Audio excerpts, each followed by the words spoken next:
Okay, Mike, we are live.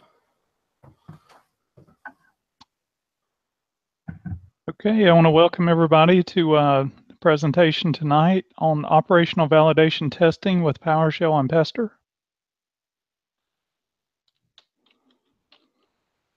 And I'll just tell you a little bit about me. I'm Mike F Robbins. I know a lot of people in the community, so you may know me already. I'm a Microsoft MVP on Windows PowerShell, Sapient Technologies MVP, leader and co-founder of the Mississippi PowerShell user group, co-author of Windows PowerShell TFM 4th edition, author of Chapter 6 in the PowerShell Deep Dives book, and winner of the advanced category in the 2013 scripting games. And you're not here to learn about me, but if you're interested, you can go to mikefrobbins.com and learn more about me. So, of course, to use operational validation, you've got to learn Pester, at least the way that I'm doing operational validation. So about half of this presentation will be about Pester, and then we'll jump into operational validation or operation readiness testing. So what is Pester? It's a unit test framework for PowerShell. It's actually a BDD or a behavioral driven development module for PowerShell. And you have what's called assertions, and should is one of the assertions. And Pester has a wiki on GitHub. I'll link to all that later in the presentation. But there's a lot of different assertions for should. There's should be exactly, should be greater than, should be less than, and so on. I won't go through all of them here. And a lot of people, they ask me, well, what kind of code is Pester? And all it is PowerShell. I mean, if you can write PowerShell, then you can write Pester. So there's also mocking. So if you're going to delete something or do something that could potentially cause a resume generating event, then I would say you might want to mock that and test it with the mocking before you actually run it in a production environment. There's also a test drive that's used for isolated file operations. So let's say you want to delete log files that are older than 14 days. You have a virtual test drive, and you can copy log files out there, and then you can simulate deleting those without actually deleting those on your real hard drive. And you can also perform unit testing within modules. And one of the really neat things about this, it's kind of difficult to test private functions, but Tester actually, it allows you to test public functions, but as well, it allows you to test private functions. So I've got the Pester, the link to the wiki out there. So it's just github.com/Pester and then Pester/wiki. So now let's talk a little bit about test-driven development. And when I ran through this earlier, there's a fair amount of test-driven development in this presentation.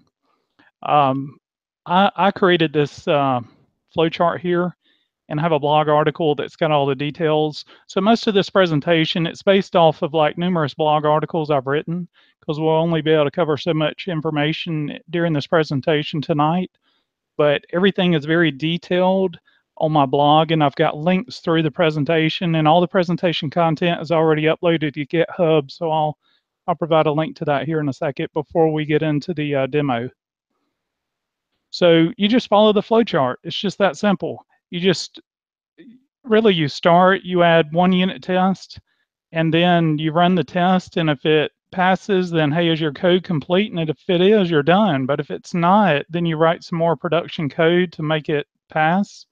And the thing with test-driven development, you try to keep it as simple as possible. You write a failing test, and then you write just enough code to make that test pass.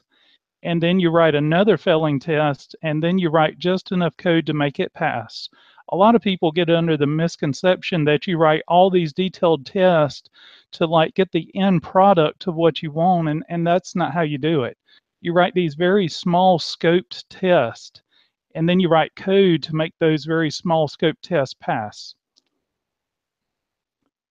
So operational validation testing. So what can you do? You can run PowerShell code in there, and we're going to be using Pester. You can run transact SQL with the PowerShell code. You can access WMI. There's also operational validation framework that I'm going to briefly show in this presentation.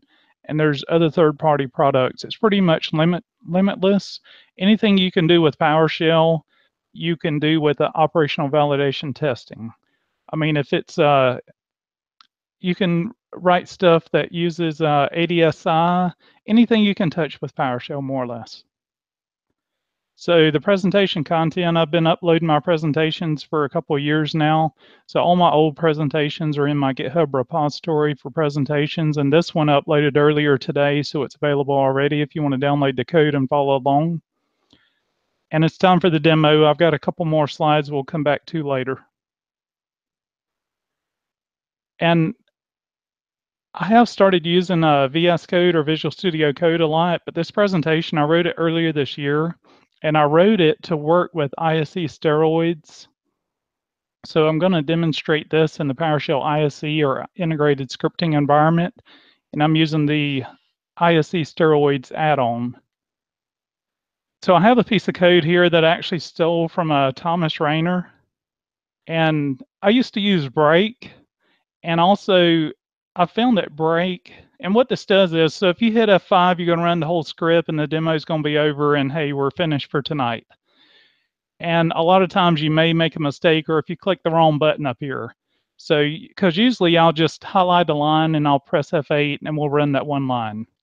But anyway, this will just throw an error. So I'll run that line. You can see, hey, it threw an error. So it'll stop your script, your demonstration script dead in its tracks. And what I've found is by using break doesn't always break because break is really designed to break out of a loop. So I started using start sleep, and I would have it sleep for forever, basically. And then I would finally figure out that, hey, I ran the whole script. But this is a much cleaner way. And I found that people in the PowerShell community, I mean, Thomas knows that I posted this, I tweeted it out today. But the code is out there, like all my code's in GitHub, so reuse it. That's what it's there for. And just like I've done here, just give the person credit for the code is all you've got to do. So, hey, I stole his code. Okay, so a little bit of preparation here. I've zoomed in to 165% to make it where you can see it. I've got a demo folder. Also have a Mr. Toolkit module that I'm going to use a few of the functions. That's it's in the PowerShell repository, but the latest and greatest is on GitHub. Periodically, I'll push it out to the PowerShell gallery. And I've got a few VMs. I've got a domain controller, two SQL servers, and a Windows 10 machine that we'll work with when we actually get to the operational validation portion of this presentation. So Pester. So as I previously said, Pester is a unit testing framework for PowerShell. It's actually it's my understanding it's the first open source software that ships with Windows, and it ships by default with Windows 10. You get version 3.40, but there's a much newer version out now. If you have the default version, I would recommend updating. The problem also is the default version that ships with Windows 10 is signed by Microsoft. So if you try to run update module, which is part of PowerShell Get, which is also on Windows 10, and it's on Windows 10 by default, and it's on certain server versions as well. Anyway, you have to skip publisher check because it's published by somebody else, and you actually have to run install module and not update module, from what I found. And I run force. Now, I'm not going to run this because if you've used Pester and I've got the latest one installed, it actually makes it reinstall it when you use force, and it'll say that it's in use already. But I'll show you the versions that I have installed. So I've got version 3.40 and then a number of versions since then. I actually have a profile script, and that's available on GitHub as well. But on like the second Tuesday of every month, when I launch PowerShell, it starts a background job, and it updates help, and it updates all my modules. And also have a function that will go out and check for module updates for you whether or not and it doesn't matter if your modules were installed for the PowerShell gallery or not, it will try to find matches for you.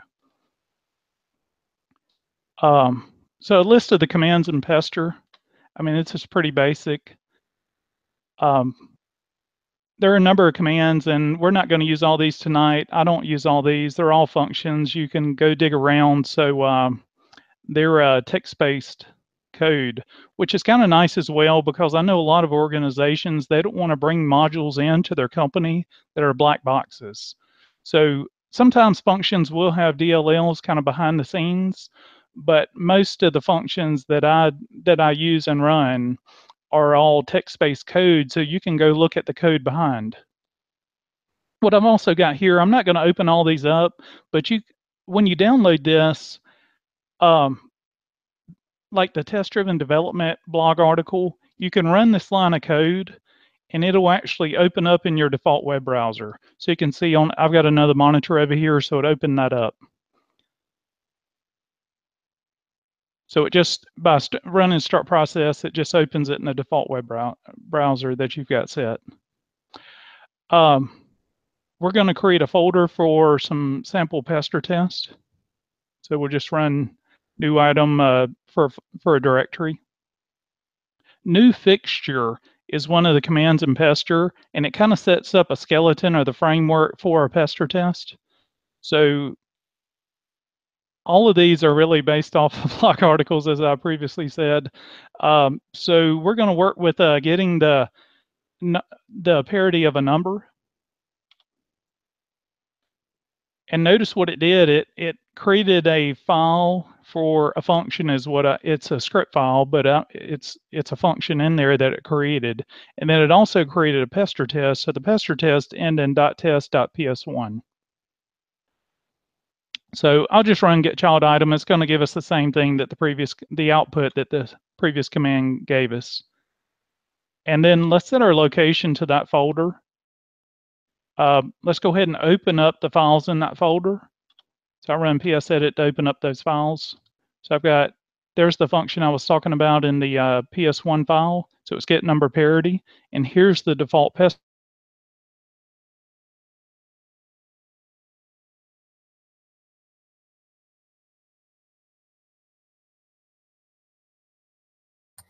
Mike, I think we lost your audio. Okay. Can you back up about 30 to 45 seconds? Sure. And let me do one thing here just to, I told my family my kids are on a different Wi-Fi router, so I said, hey, if I have any issues, then I'm going to pull the plug on your Wi-Fi router so I can have more bandwidth. So I just did that. And I do that. I'll just give you the backstory on that is I can do things like this, but also I run them through OpenDNS, so I control their content. But I don't control my own content. So anyway, let's go back to, we were looking at this function. So this is the function that it created in the PS1 file. And then it creates like a skeleton for your Pester test. And it says it should do something useful and true should be false. Now I'm going to show you in a few minutes where true can be false, but in this scenario, true is not false. I also believe with newer versions of Pester, you don't have to write it like this. Let me press enter here. I think you can say should dot, and I may not have Pester imported already. Let's just go ahead and import it manually. Okay, I could be wrong on that. I've written most of my code this way. I know there's some different syntax improvements with the newer versions of Pester, but I don't think this demonstration is a good time to be demonstrating something I don't fully understand. So we'll just continue on. I have a command called new Mr. Script module, and I'm going to create a new script module. And also a new function. So these are templates. These are my own templates because I'm a big believer in, hey, if I'm creating functions or if I'm creating modules, I want to have a template for everything. That way, everything is the same way every time. It's all in the same case. It's all got the same contents, at least initially. And there, once again, there's another blog article on that. I'm not going to bother opening it up, but if you download the code, if you want to know more about those particular functions, you can find out. So let's open those couple of, let's open what's in the module folder. So this is how I write my modules. So we've got a module manifest, and you know, I'll give you a few other tips while we're here, even though it's off topic. You know, every module should have a manifest. And then I dot source all my functions, so I have them in separate PS1 files, because when you're collaborating with other people, it makes it really easy for somebody to jump on GitHub, and you don't want my entire module. You know, today I published something that's how to create a secret Santa list with PowerShell, and maybe you don't want the secret Santa list, or maybe you do want it, but you can go grab just that, or you can grab something else. So what this does, it also, when it dot sources all of the files in the folder, it excludes the pester test and any profile files, because I ran into an issue where I had some strange behavior, and what was happening is I had profiles in the module and it was rerunning my profile. Okay, so from where we're at right now, the number parity, let's go ahead and run invoke pester. So it's going to invoke the pester test. And you'll notice, does it do something useful? Expected was false, but it was true.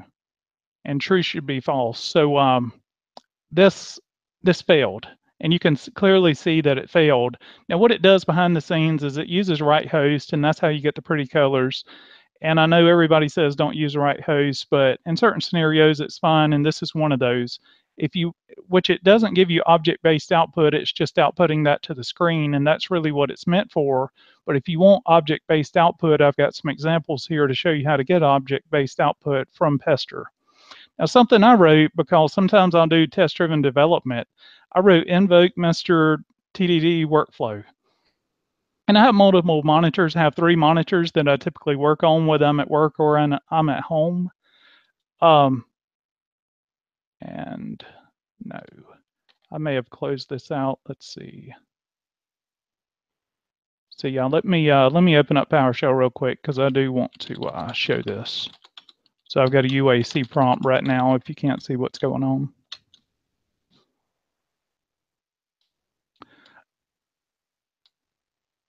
And the reason for that, of course, is I'm going to drag this over to the other monitor. So we're going to run invoke Mr. TDT workflow. And what I actually need to be in the same folder.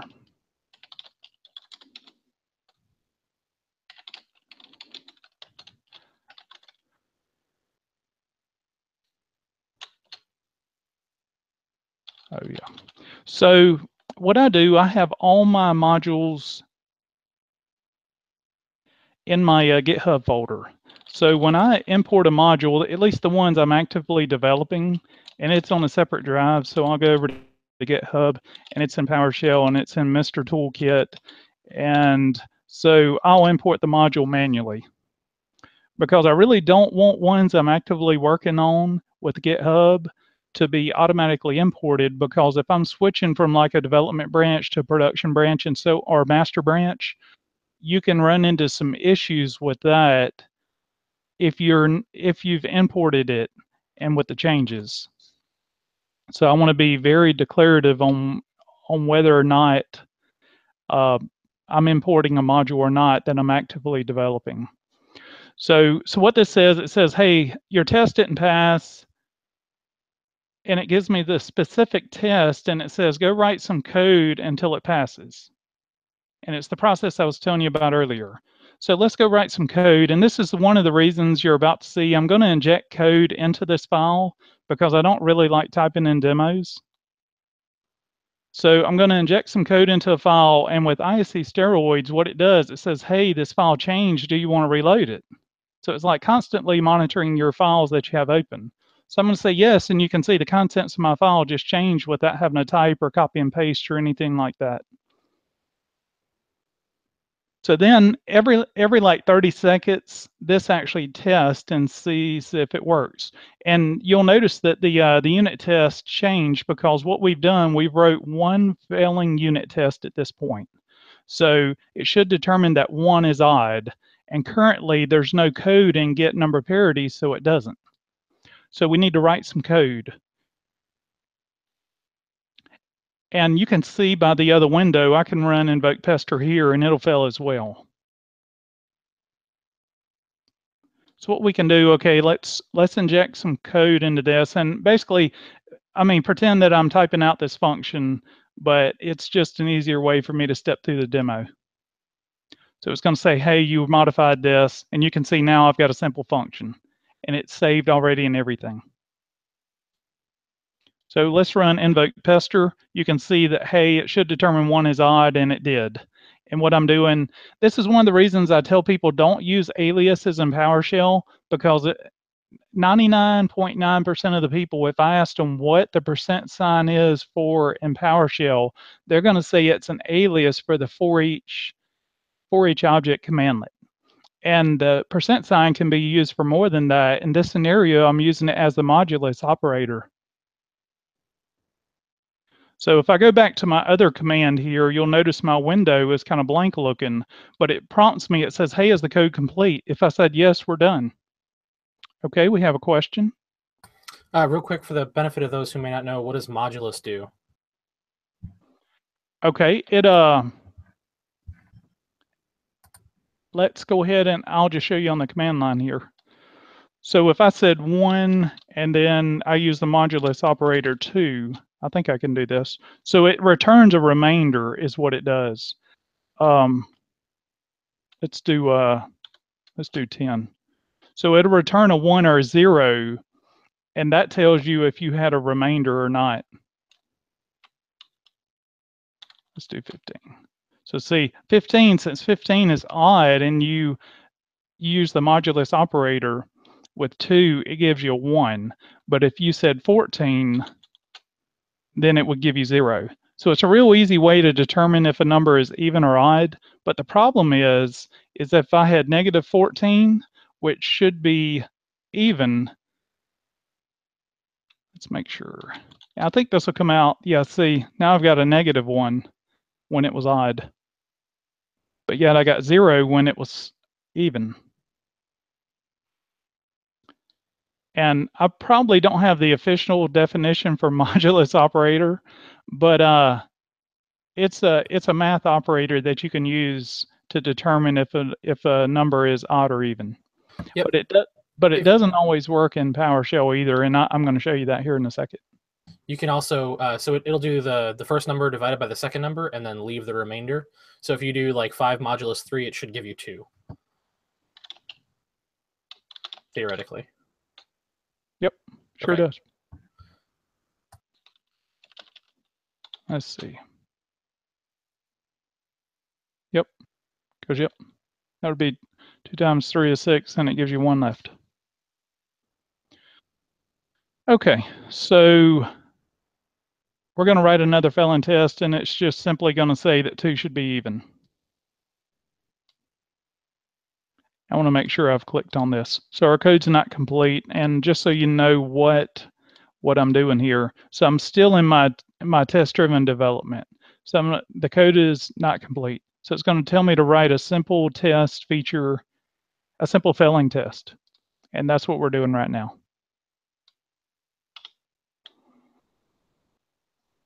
So we wrote one more test, and this is the code we just wrote.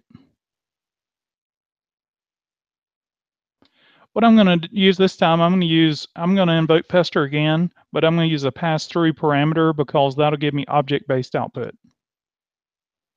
And you'll notice that I got the color coded output, but also got some object-based output from this. So I can see that we had we had total count of test is 2, pass count was 1, and fail count was 1. So you can select just the object-based output if you wanted to. So I'm going to kill this off. Let's do this one more time, but let's kill this pretty quick. So now it wants me to write some code where to determine 2 is even.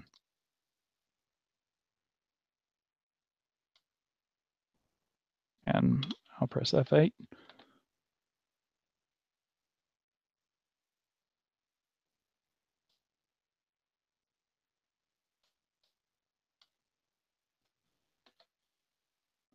Okay, and you can run. Is code complete? We're just going to say yes, so I can go ahead and get this out of the way because I don't want to confuse anybody with that. Now, with the older versions of Pester, you would use a quiet parameter to not show the colorized output, but you can see I get a message saying that it's been deprecated, and it tells me exactly what to replace it with, which is show none. So I can run the show parameter with the none value and pass through, and it'll work. But if I don't know exactly what version that was introduced with, so if you have the version that ships with Windows, the 3.4.0, then you would use the quiet parameter. You can use that with newer versions, but you'll get the deprecated message. But if you try to use the show parameter with the older version, you'll just get an error message. It won't work. Okay, so I'm going to write another test. I want to show you that the modulus operator is actually not going to work here in a second. So we're going to say yes. So when we get into negative numbers, that's when you get into trouble with the modulus operator. So it should determine -1 is odd. And I actually opened another tab. So let's run invoke pester one more time. So now we can see that, hey, 1 is odd, 2 is even, -1 is failing because it's not odd. We haven't written any code to make that work. The other thing you can do is just divide things by 2 and say, hey, is it an int, an integer, or is it not an integer? So it's a little bit simpler to keep up with. So I'm going to show you the object-based output at this point. So I'm going to say show none, pass through, and then I'm just going to select a few properties from the pipeline. So you'll see that. So we ran 3 tests. We had 3 that passed, none failed, and none were skipped. So you can get object-based output from Pester, but generally you don't see people using it that way. But if you want to take some sort of action based on the results of Pester, you can do that.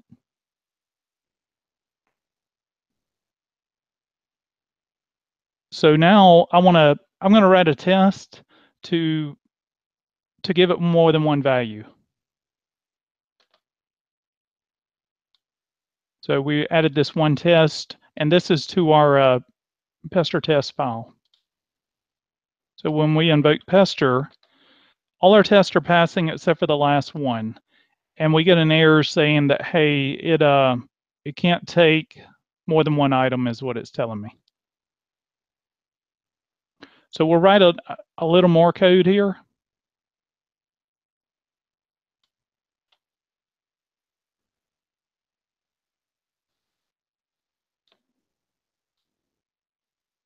We'll run invoke Pester, and now everything is happy. So green is good and red is bad.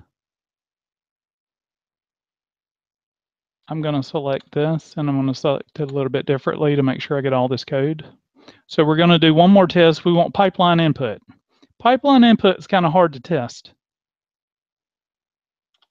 Somebody may know an easier way to do this. I certainly don't know everything, but this is the way that I figured out how to make it work. So when I run it, of course, it's asking for a value because I didn't provide a value for this. And what did so let me go back and clarify that a little bit. The problem is, let me show you my function. So this is my function here. And what I want to do, I actually want to reopen this. I don't think it's refreshed. Let's see. Yeah, I don't think this is refreshed. So let me reopen that. Bear with me 1 second. Okay, now we have it reopened. What you can see in this, and the thing I want to make sure you see, is that we have not set this function up to allow pipeline input. So since we haven't, that's why this is not working properly. And it thinks that I have not provided a value for getNumber parity because I didn't provide a parameter or or a positional value after it. So it's waiting for me to provide a number. And let's look at it one more time, because what we've done, we've made it mandatory. So I'm gonna just hit Control C and cancel out of that. So what I've found with pipeline input on Pester, the only way to get it to fail is to run it non-interactive. Now there's a few drawbacks to this, but I'll call PowerShell and then I'll call the Pester test. And you'll notice that it failed on that one test. Now by calling it non-interactive, you don't get your colorized output. And if somebody knows a better way to test pipeline input, then I would like to know it. So feel free to hit me up on Twitter or in the chat if you're here. Okay, so now what we're doing here is we're allowing pipeline input. So let's write the code for that. So we've written the code for that, and now this is updating properly. You can see we've got the code here. So we'll invoke Pester again. Now, and what I did, I want you to notice, I went back to using the modulus operator. Now, how many times in a production environment have you worked with somebody, or maybe you've had a product that worked great, and there was a bug at some point in time, and then they fixed the bug, but somewhere down the road, a developer got a hold of a piece of old code and reintroduced the problem. And that's what I've done here. I've simulated reintroducing the problem because I grabbed some old code. Now you can also break the test up into different describe blocks.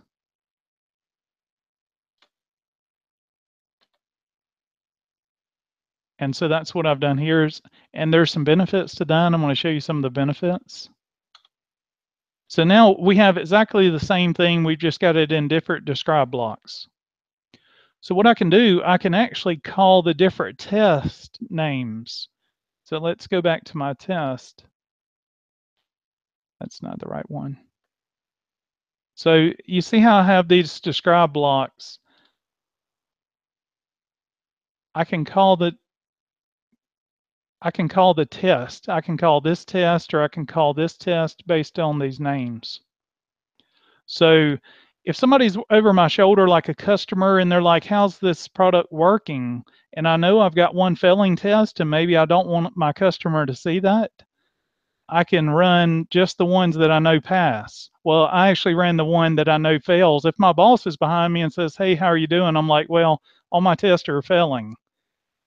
Well, now let's clear the screen. So then when my customer walks up 5 minutes later, he says, how's it going? I can just run the ones that pass. So it's going great. It's the best product in the world. Our tests always pass. So, and if I go back to the other one, so then the boss comes back and I'm running just the failing test, you know. So it's kind of nice to, if you have a lot of tests in a Pester file, and maybe it's infrastructure test, or you're testing your code with Pester, whatever you're doing, maybe it takes 3 or 4 or 5 or maybe even 10 minutes to test all these tests. And I know that the ones that take the most time are going to pass anyway, and I want to focus on the ones that are failing. Then if I have it broken up into different describe blocks, I can run just that one test without running the whole file. Okay, so now I'm going to determine what broke the negative numbers test and refactor the code to resolve those problems. Now, one of the problems you'll run into also is that most companies, you have this code that, I've been with the same company now. I've been in IT about 24 years, and I've been with the same company for half that time. But so people come to me all the time and say, do you have any idea why this was done this way? And generally I'll have a pretty good idea because I've been there so long. But if I ever leave, then the next longest person somebody's been there is like maybe 5 years. So anyway, legacy code is what I'm getting at. Nobody wants to touch legacy code because they're afraid they'll break it, and nobody knows how it works. We can write Pester tests for that code, And then any additional features you write, you run the Pester test, and you'll know based on the results of the test, as long as you have good test coverage, if you're breaking anything. So you don't have to be so scared about making modifications to code because you can test it very simple. And then also if you're using source control, at least you have the old code in source control, and you can always go back to the old code if you ever have to. Always be able to get back to where you started is one of my big rules in IT. And that doesn't matter if it's code, if it's backup of systems, or anything. So now I've taken the modulus operator back out of here, and I've gone back to using the dividing by 2. So we'll invoke Pester again. Hey, everything's fixed now, and we've got it broken down into different describe blocks. So, and there's tons of different ways to accomplish every task in PowerShell. Now I'm going to use the bitwise operator to do the same thing, just to show you I can. So now I'll use the bitwise operator, and I can get the same results. And I had a link to the wiki earlier, the Pester wiki, but there's some great information. We've really just touched the bare necessities, the tip of the iceberg in this session, because this is not really geared for Pester, but you have to know how to use Pester in order to do operational validation testing. What I've done, I've actually copied the next region here over to a VM because we need some servers to be able to work with, and I'm not going to demonstrate in a production environment. That would not be wise.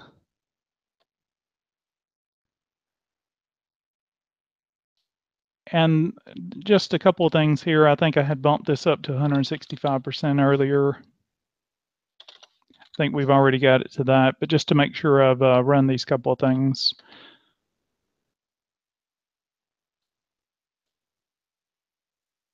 Okay, so I've got a blog article about the operational validation framework. It's something that Jim Truer wrote that works for Microsoft, that was on the original PowerShell team. So we'll go ahead and create a folder for this test and change to that location. And what it does, if you notice in our describe block here, I'm just writing PowerShell code. I'm just running invoke command. I'm creating a session because I'm going to be running different commands across that session. So instead of setting up a session and tearing it down each time, it'll use the same session. Now, one thing also is don't write don't write a ton of code in your Pester test, I guess is what I'm getting at. And let me elaborate a little bit on that. So if you're going to write a function to go out and do something, or like 20 lines of code to go do something, what you should probably do is write a function and put that into a module so you can get object-based output, and you can use it in more than just your Pester test. And then you can write a Pester test that calls that, or an infrastructure test that calls that the function in that module. So you want to, it's like everything else in PowerShell. You want to write your code so it's reusable. And you don't want to have the same code written in 20 different infrastructure tests, and then when something needs to change, you've got to go figure out where you've written all that code. By putting the code into a module and having it in one place, you only have one place to go change it.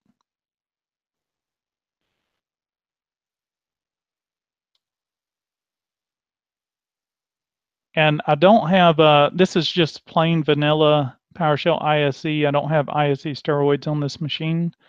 So we'll inject the code into there just like we were doing before, but then we'll just go open the file so we can see the code. So this is the code. So it's going to see, I've had scenarios with SQL servers where I could check and the SQL Server service was running, the SQL Server agent was running, it was listening on port 1433, but for some reason or another, it was unable to respond to a query. Even though so a lot of times in this scenario, it'll get by your monitoring systems because they'll check for all these things, but they won't actually perform a query. So what I do is And I have some custom code here that I wrote a while back, but you could use like invoke SQL command or whatever. I'm using a SQL data reader that's written with the .NET framework, so I don't need any of the SQL tools on this machine to make this work.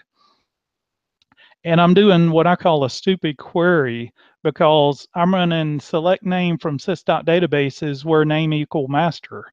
Well, if the SQL server is running and if it's responding to queries, there's going to be a database on there called master. And then I just say, I grab the one property using the dotted notation style of writing your code.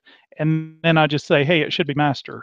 So if it's running and if it's responding to queries, then this will be true. So what we're going to do is run the pester test. And you'll notice that it ran. And it ran with no problems at all. Just to show you that this does work, let's stop the SQL Server agent service on that server. So let's run invoke pester again. And one of the reasons, if you notice, when I stopped the SQL Server agent service, now it had to actually stop the service, so that took a second. But it took just as long, if not longer, to run that one line as it did for all those tests. And that's because these tests are using the same session. So up here, it's creating a PS session to that server, to the server with this name. And I've written it this way so I can actually just go change the name of the server at the top and then use this for another server. So now let's start this service. And then let's run invoke pester. Now, a lot of times when I show this, I get the question about how's this different from DSC or desired state configuration. Well, the difference is maybe you're a consultant and you walk into an environment that's already laid out, already set up. You can't just implement DSC, but you can run all these validation checks to make sure like their Active Directory is configured properly, that they don't have this problem or that problem or another problem. And you can use those same validation checks for any customer you go to, because maybe you have something that's standardized, and you can have a template even if it's not exactly the same at every customer. Just like if it's, of course, it's going to be a different domain and different server names, you can have that parameterized. And I'll show you where I've parameterized some operation validation tests here. So I'm going to use the operational validation framework to run a pester test now. And you'll notice that the version I'm using, it uses they're calling pester under the hood, and they're using the quiet parameter. I'm not sure if I had the latest version of the operational validation framework, so they've probably updated this.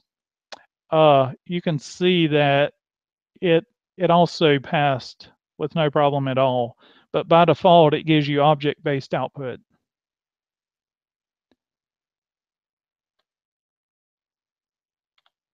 So let's go ahead and create another PS1 file.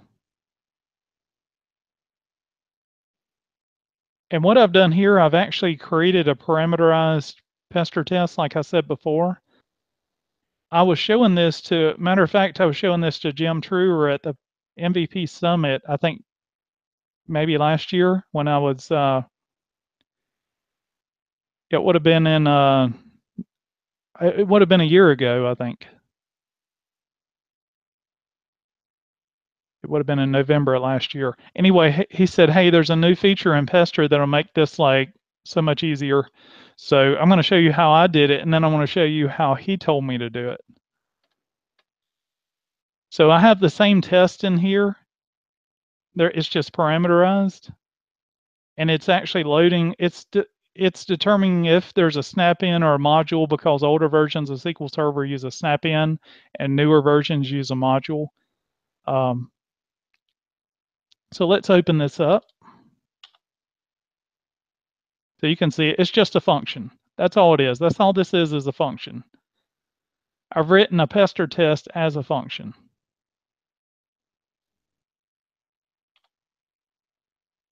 And what I've done now, I've just .sourced that function. So now I'm going to run test Mr. SQL Server against two SQL servers. And SQL 14 has SQL 2014 and SQL 16 has SQL 2016 on it. And I believe they both have Windows Server 2016. And you'll notice that this one is taking a little bit longer because it's probably loading the module on that one. The last test definitely takes a little bit longer. Oh, and I know why, because if you notice the first time I ran this, I used my own custom SQL data reader. And what this is doing is it's using the SQL snap-in or the SQL module. So that's why this is so much slower. So all the code that you just saw, now I didn't rewrite all of it, but instead of, let me go back. So if you notice, I'm actually iterating through all the computer names, all the SQL Server names in this scenario. So it's running it one at a time. It's running it for one, for the next one, and for the next one. Well, there's a parameter called test cases that's added with newer versions of Pester, and I don't know exactly what version. I just know if you get the latest one, you've got it. But it's been in there for several revisions at this point. But you can iterate through the different SQL servers with that parameter without writing all the code. You can loop through a collection with it. So let's run this code.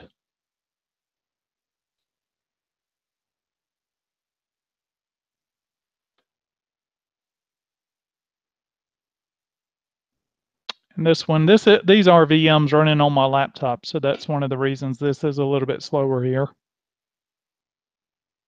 But it will finish here in a second, or it'll time out. There it went. So I'm only testing, I think, for one service on each one of those, but it finally finished. And notice one of them took milliseconds and the other one took seconds. I want to jump back to my machine at this point. And I've got some bonus content here that I want to show. So you have to be very careful when you're writing code and you're also testing it, because if you're working with other cultures, you can run into a problem. So we're going to define this function called test to upper, and I have a blog article about this as well. So I'm using a function that is from Lee Holmes's PowerShell cookbook module called use culture that allows me to use other cultures. And I'm going to use the Turkish culture. So I'm going to run this test here. And notice I didn't actually have to go run invoke pester. You can run the test right from the ISC or from VS Code or whatever. But I want you to notice that the I in the Turkish culture is different than the English. So, and let's see if, so this will give you a better, I saw that, yeah, there you go. So you can see it a little bit better. We're zoomed in now. Notice the I has got a little dot on top of it.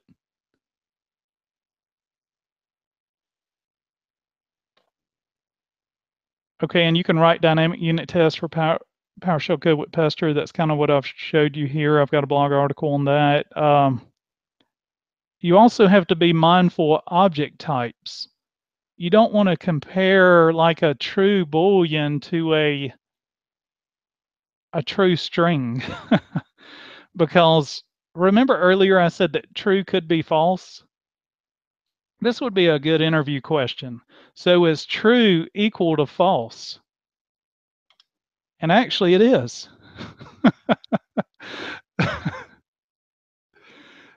And I'm going to show you a real world example here. I can't test this. Okay, we have a question. If you cast false to Boolean, will that resolve it? Yes, I believe it will. Let's find out.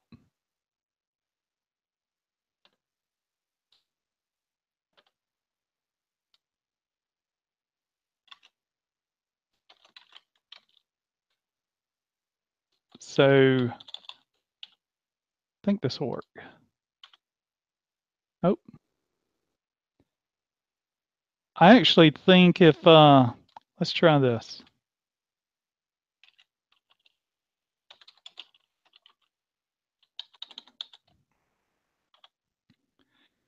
And the reason that that is false is because the one on the left is a string. So what it does is implicitly convert true to a string.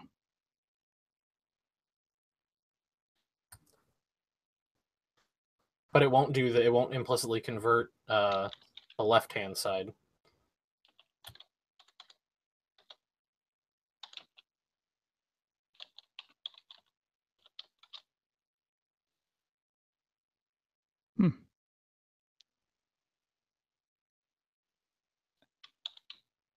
Right. It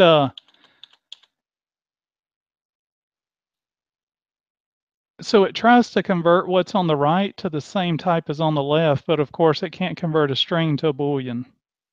But it can convert a Boolean to a string.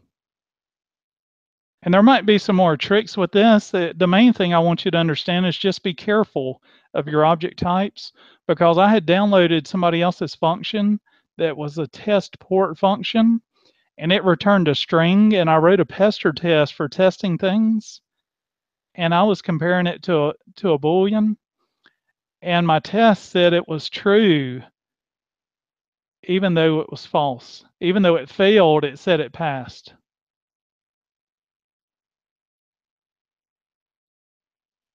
So this is the one that was true. Okay, let's copy this. I've got one little piece of code. So the basic syntax is this. So you say describe something, and then you say, I'll just run this to show you. Now, one thing you have to be careful of is the opening curly brace has to be on the same line, otherwise it'll generate an error. That's generally not a problem for me because that's how I write all my code. But if you write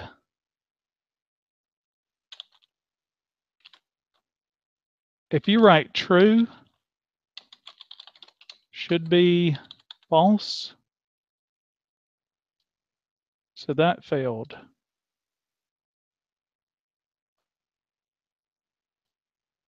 I'm not sure exactly what the scenario is that I had, but I had a scenario similar to this, and it worked when it shouldn't have worked. And it's a test that I was using in a production environment that was very important. So I got bit by it, and that's the reason I remember it. Anyway, back to the demo. I have this test Mr. VM backup requirement. So we use Altero. And Altero has all these requirements. And what I've done, I've gone through all the requirements and have a blog article on this, and I have this this is publicly available. So what it does is it goes through, it makes sure it's a supported operating system. It has to have the latest integration services installed. It should have backup volume snapshot enabled in Hyper-V settings. It should be running. And it goes through all these different settings. And some of these things, there wasn't a PowerShell way to do it. And I'm going to find one of those real quick. So it should not have an explicit shadow copy storage assignment of a volume other than itself. So I had to use VSS admin to determine this. So, and that's where I'm getting at, that you can use any sort of technology you want. If you can run it in PowerShell, you can use it. And if there's a module or something that you can leverage to get what you want to get at, then you can leverage that module inside Pester, and you can use it for Pester tests, for testing your code, or you can use it for infrastructure testing. I'm just looking to see if they're, oh, and also should be running specific. Okay, well that's a normal one there. I thought it said something else. And what I did, just like the SQL example, I've got one more example that I want to share that's not in this session. It's actually a blog article of mine I wrote a few weeks ago that I got bit by. See, every time I get bit by something, I go write an infrastructure test and it'll never happen again. So I had a problem where I had IIS 503 service unavailable errors. And the problem is that I had a website, and this happened in a production environment, But what I do is I run everything through a test environment to write my blog articles. So there's no proprietary data. The website worked fine on HTTP, but not HTTPS, because there's a big move. Even sites that don't need HTTPS or SSL, everybody's moving to that, which is a great thing. But we had a server that had an issue.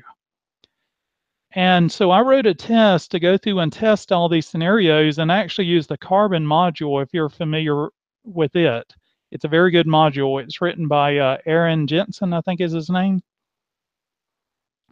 So what I found is there was a product installed on the server, and this server is used for management, but it had Dell EqualLogic SAN headquarters installed, and it set an ACL on port 443 so that nothing else could use it.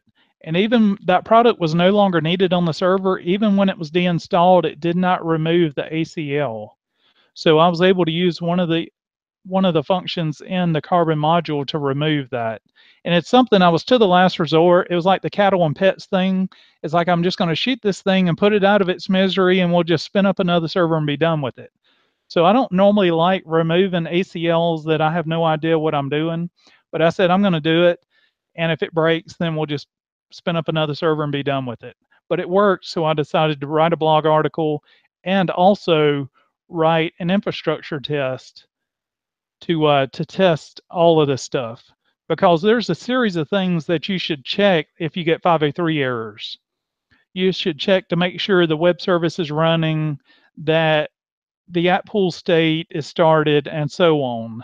So it goes all the way down the list. So whenever it fails, it's going to be probably what your problem is. It checks the event logs and so on. And this one here may not be exactly perfect. So if I run into a scenario where I get a false positive, that's when I update it. But this is also in my GitHub repository.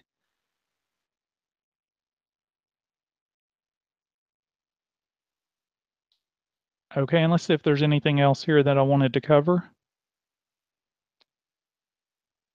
I've got a couple more blog articles here. Now, one thing I do, and I'll share this for other presenters, and what I recommend, everybody out there has something that they can share with people. Everybody should be a presenter, and some people just don't want to present. They fear public speaking more than they fear death, and that's fine. Hey, I used to be that guy, and if I can do it, anybody can do it. But if you just don't want to do public speaking, then blog.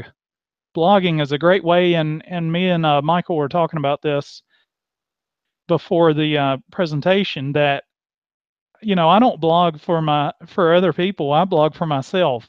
I had something the other day I was trying to accomplish. I went to Google, I searched, and you know what? I found in September, I wrote exactly what I needed. I blogged about it, and I put it in my GitHub repo, so the work was done. So anyway, what I do in my presentations is I run a cleanup, or I write a cleanup script. So all I have to do is click this, and I hit run, and notice my font and everything is back to normal. Now, I didn't close out of all these things that it just deleted, so it's saying, hey, do you want to save these? So I'm going to say no to all of them. But when I close out of the ISE, they'll be gone, or I could just say, hey, goodbye, Do we have any more questions at this point? If not, I'm going to jump back to my slide deck. Okay. And the only questions I think we have are kind of procedural stuff for the end of our presentation, like a Q&A kind of section. Okay. I'm a PowerShell MVP, not a PowerPoint MVP. So I don't spend a lot of time in PowerPoint, but one thing I've learned over the last few years is how to get back to your last slide. So Shift F5. I can't tell you how many times I restarted the slide deck and I've had to go back through them. Generally, I don't have a lot of slides, so it's not a problem, but I want to leave you with some resources. So the Pester Wiki on GitHub, I've mentioned a number of times. Operational Validation Framework on GitHub. PowerShell.org. If you got a question, the forums there are hands down the best place to ask them. You'll get 10 answers. And the good thing is if you don't get a good answer, the next guy is trying to one-up the first guy. So you'll get really good answers. And even if you go to PowerShell.org, maybe you're the guy answering questions, if there's an answer already and you've got another answer, or you want to +1 it or whatever, that's fine too. Or maybe you want to elaborate on the answer. PowerShell Magazine, what these links do is if you download these links, they actually go, see, this one goes to the Pester tag. So all these are specific to Pester. The Hey Scripting Guy blog, I noticed they had some blogs here recently. I know, Ed Wilson, who was a scripting guy, is retired now, but they periodically have some blog articles. Now, this has some old archive blogs, but they're Pester related, so they're very good as well. User groups, you had a user group tonight. This links you to a page on Microsoft that's got a list of all the user groups, because like my user group, we're virtual. So anybody from anywhere, and you guys are in Central Time Zone, so you can join.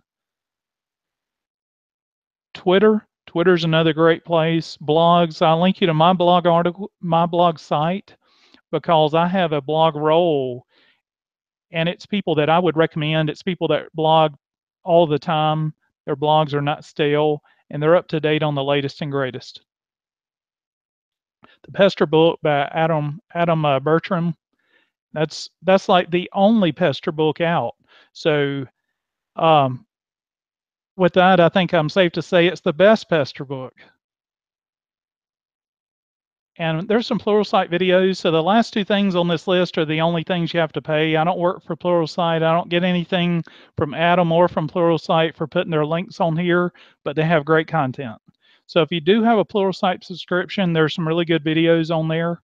And then I have a new book out. It's on LeanPub. It's a PowerShell 101 book. It's the No Nonsense Guide to PowerShell. It's 99% done. It's more or less done. I've just got maybe a few grammar things I've got to update on it, and it'll be 100% finished by the end of the year, but feature-wise, it's complete. Okay, and then there's my contact info. So I blog at mikefrobbins.com. I've got an alias. My initials are MR, like Mr. So MrPowerShell.com, I get you there as well. Twitter, I'm a big believer in personal branding, so I brand myself the same everywhere. I'm Mike F Robbins just about anywhere. If you want my email address, go out to my About page, and there's a riddle on there, or something you need to solve in PowerShell, and send me an email telling me that you solved it. And what is today? So today is December 21st. And who is this? So this is available on the internet, right? Okay. Yep, we're live streaming right now, and then it'll be archived afterwards. Okay. Keep an eye. I'll tell you this. Keep an eye on my blog site. I'll do this generally when we have a closed meeting. I do stuff a little bit differently. But keep an eye on my blog site for some information about my book when it's 100% done, and that'll be before the end of the year. So there's a URL to my user group. So the main things on here to remember are Mr. and MissPowerShell.com. So the state abbreviation for Mississippi is MS, so we have that URL as well. And these are the other two books that I've taken part in, the Windows PowerShell TFM 4.0 and also the PowerShell Deep Dives book. The good thing about the PowerShell Deep Dives book, it's like a conference in a book. It's written by tons of people who, at that time, I was not an MVP, and several people who wrote chapters in that book were not MVPs, but Jeff Hicks kind of spearheaded that project, and he must be a pretty good picker of MVPs, because I think everybody who wrote a chapter, except for maybe one person, are now all MVPs. But with that book, all the proceeds, the authors get nothing, because we've donated our time and resources to Save the Children's charities. So all the proceeds from the book, all the author proceeds, go to Save the Children's charities. And that's it. I want to thank everybody for attending tonight. Thank you so much for presenting. We'll make sure that these links get dropped everywhere. I've been trying to follow along as we go in the chat. So I have a couple of questions. I don't know if any of the viewers have additional ones, but stuff that I think would be kind of helpful to cover before we open it up to everybody. I know you don't have too much time, so I don't want to keep you forever. when do I? So you kind of hinted at a good time to write tests, but how do I know when and what to write validation tests for? What's your kind of guidelines on that in your experience? The validation test, okay, and that's actually a great question, something I meant to cover in the session, but when you make changes to a production system, and it's maybe you don't have those scripted, or maybe you do and you still are up at 2 o'clock in the morning running the script. Well, when you're done, you have to go check X and Y and Z and so on to make sure that everything is working properly. For example, maybe you've done an application update and everything appears to be working, but maybe you updated the SQL Server and the SQL Server agent service is not working. So the application will work, but that means all your jobs are going to fail, like re-indexing your backups and so on, which would be bad. So what I write infrastructure tests for in my scenario is things that I would check for after doing some sort of maintenance. Because when I get done with maintenance, and if it's 2 o'clock in the morning, I want to run that test and I want to see green and I want to go to bed. I don't want to be manually testing things. And also, I don't want to forget to test something. That way it's done the same way every time. So anything that you would manually test is great for writing tests for. Now, the other thing, and I mentioned this briefly in the session, is if you get bit by something, immediately go write a test for it. And because you only want to get bit one time by something. If you're constantly getting bit by the same problem over and over, then there's a problem. And it's just like if you've been doing IT work for a number of years and you don't get any better at it, then you should probably go find something better to do. It's the same thing with PowerShell. You know, I try to improve my skills, but write tests, I mean, it's CYE, you know, cover yourself, anything that could be a resume generating event. Now, I know there's a couple of people. We actually had a session at my user group last week, and it was by Rob Sewell, who is in London, or he may not be in London, he's in the UK. I just think of London. But anyway, we recorded the session, and I got the recording ready today to publish, so it'll probably be published it'll be before the first of the year. It'll be either tomorrow or Tuesday. His session was on creating pester tests for your checklist. And to me, that's like the perfect idea. I've got a checklist that this is my checklist that I go down. So why not write a test for every one of those items on that checklist so that I don't want to do anything manually. I guess that's the bottom line. And I think that's all really good advice. And the other thing I would say is, you know, I'm like the senior level engineer. I've been with my company more than twice as long as anybody else, but maybe I don't want to be the guy up at 2 o'clock in the morning doing this upgrade. I want to turn it over to another engineer who hasn't been with the company as long and doesn't have the experience that I have, but I can hand him a test and say, until that test works, you're not done.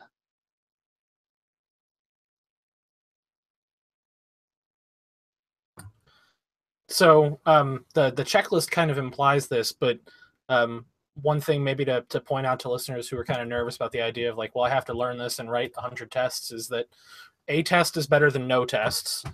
And this is something you can do kind of piecemeal as you go, right? Like, so pick, I guess, like the things that blow up the most, like to write tests for those things. And I think it's maybe important to note how reusable those tests are, right? If you've got a monitoring system, you can have the monitoring system leverage those tests. Whenever you're making a manual change, leverage the tests.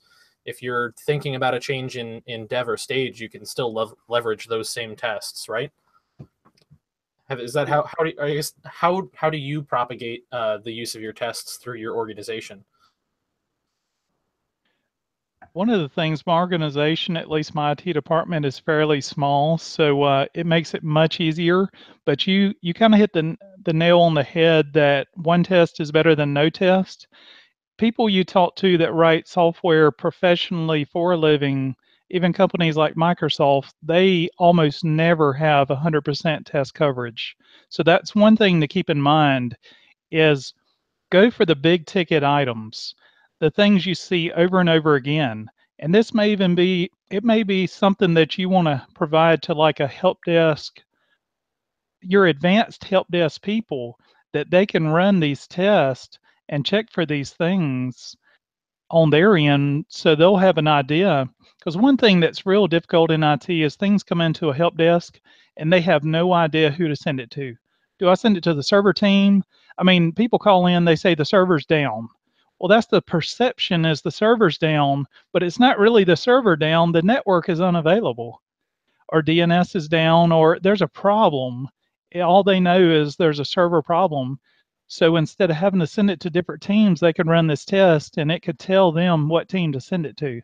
And that may not be for your entry level help desk people, but maybe you have some, like a help desk coordinator or somebody, that maybe some of these things get escalated to, and then they can determine who they go to, because ultimately you can reduce the amount of time that the system is down. And the other thing is you can actually automate some of the remediation by getting object-based output from the pester test and then take actions based on the output.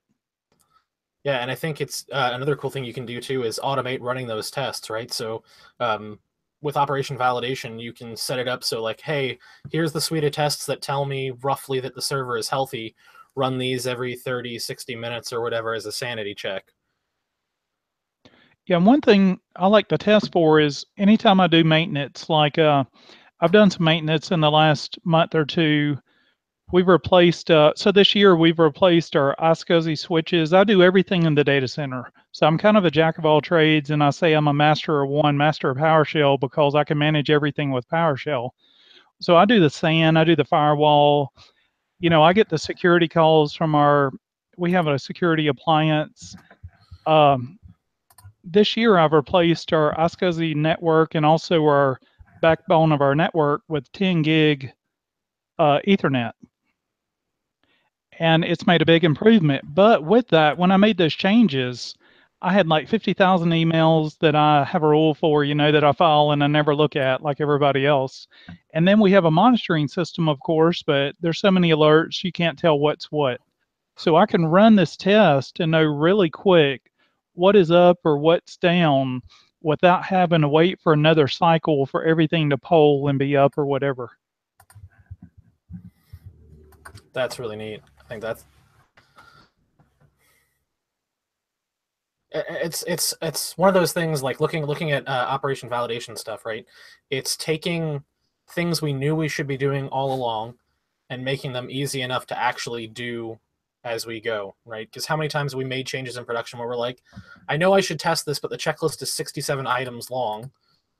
So in practice, I'll do like 7 or 8 of those, right? The ones that I know are most hairy, and then everything else I'll just kind of hope is okay. And if it catches fire, well, I'll know that I messed up. This kind of helps take away a lot of that guesswork, I think.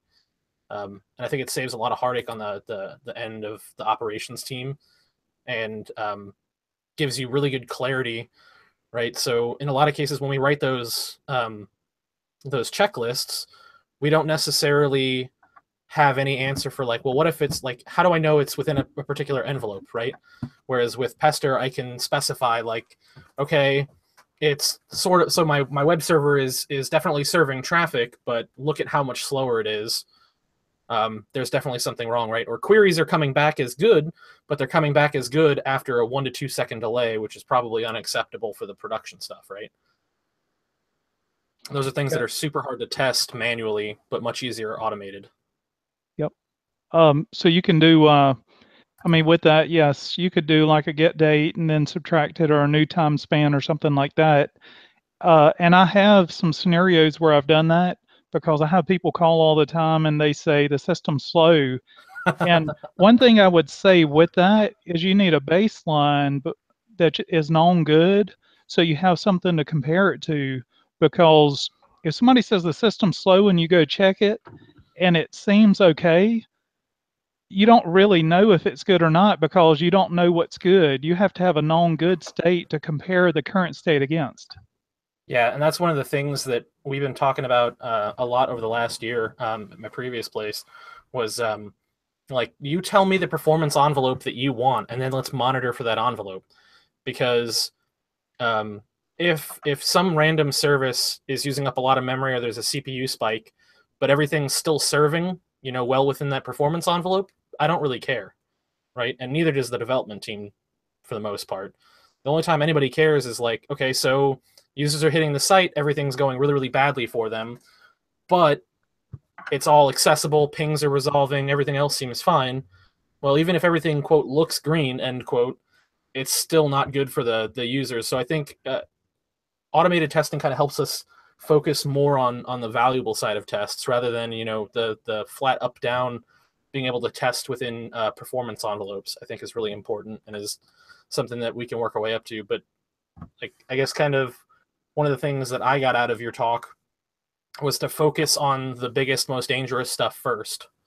And then from there, you've always got time that you can go back and add things in as necessary. Most everybody in a Microsoft environment is going to have access to a SQL Server. So what I do a lot of times is store information in SQL Server.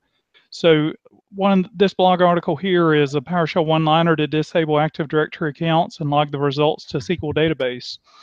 And I'm giving this as an example, but you could store your baseline in the database. And with the Active Directory accounts, a lot of times we'll have something where maybe a manager has asked us to go re-enable an account and change the password so they can log in temporarily to retrieve something. Well, the problem is that changes the modify date, so you really don't have any idea when the account was disabled.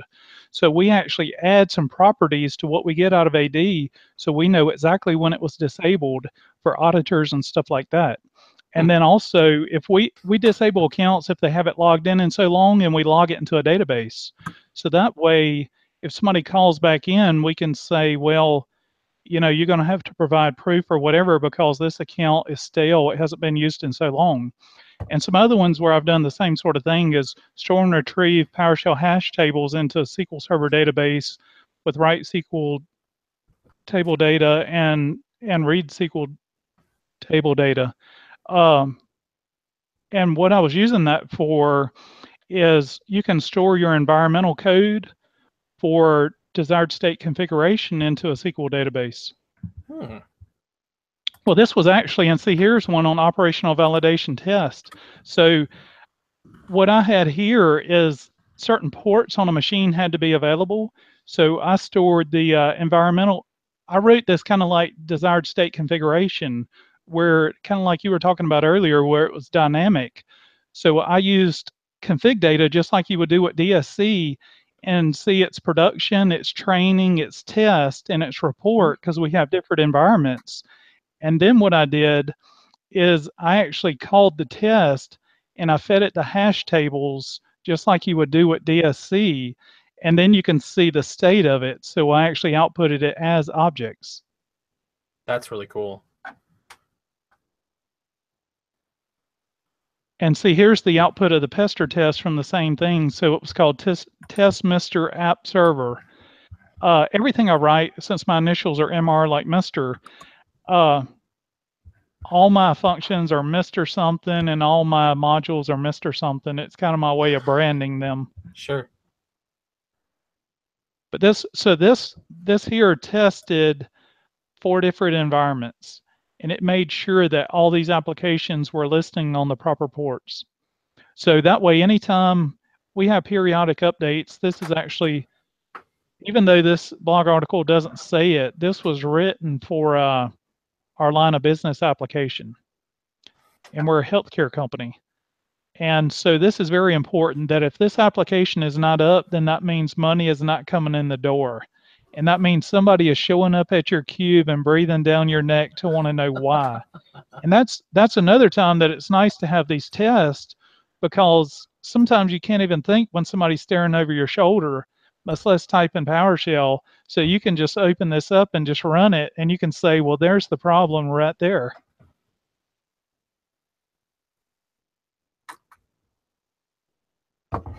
Yeah, I think that's incredibly helpful. I know you're pretty much out of time here. I'm going to go ahead and throw out the Hangouts link for the attendees. If you still have time, we'd love to have you, but I know you were doing this on crazy late notice. For those who don't know in the stream, our previous presenter fell through with about a 24-hour heads up, and Mike stepped up and offered to come out and present for us, which has been awesome, awesome, awesome. Really saved me a lot of heartache. And this presentation's been phenomenal, and I think really, really useful for everybody kind of watching. So I really wanted to just take a moment to say thank you, and I appreciate it. Thank you guys for inviting me. And yeah, I think I'm going to call it a night after this. Just I've got a few other things planned as well. But hey, that's what people don't realize with an MVP is that, like, with the people from Europe that spoken for my user group, they get up like at 2 o'clock in the morning to speak at the time we needed them. So they like slept for a little while and then got up and then presented and slept some more. So that's like real dedication. So if you want to be an MVP, you've got to go present and stuff, even when it's not convenient for you. If you're only going to do stuff when it's convenient for you, then you'll probably never be an MVP. And I'll be honest with you, I don't do this stuff to be an MVP anyway. So if I ever don't get renewed, you'll still see me doing community work and whatever. It's just one of the benefits of it's a side benefit is the way I look at it. My blog site is the best way to reach out to me, and Twitter. If anybody is in the Nashville area, I'll be at SQL Saturday Nashville on January 13th, and I'll be presenting a session on PowerShell functions and script modules. Awesome. Thank you so much. I'm looking forward to it. Have a good night. Thank you. Bye-bye. Thanks. You as well. So it's probably just my big face for a little bit until anybody joins. If no one joins in the next 5, I will go ahead and call it.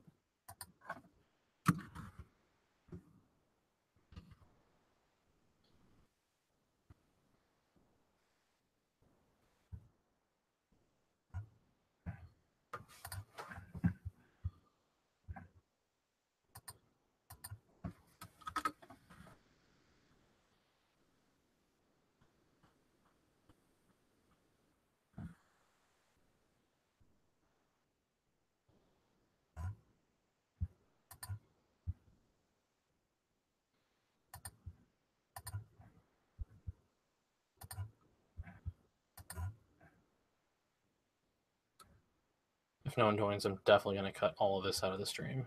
There's no reason to just see my face.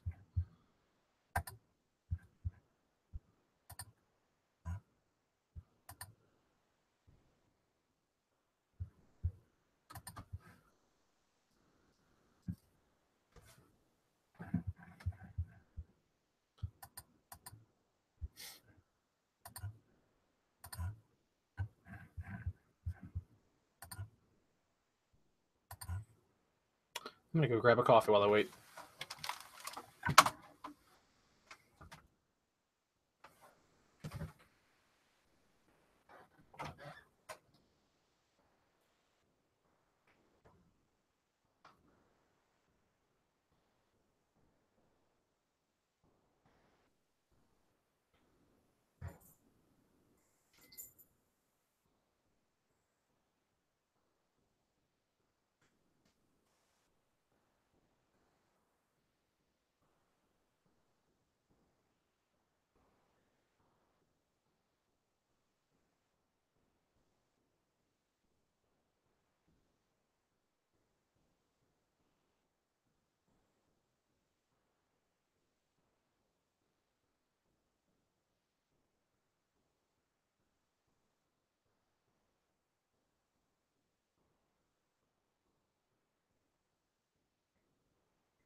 Peer from behind the curtain.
All right, I'm going to give it another couple minutes here, and then I'm going to go ahead and close out.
All right, I'm going to go ahead and call it. Looks like nobody's coming. Have a great night, everybody.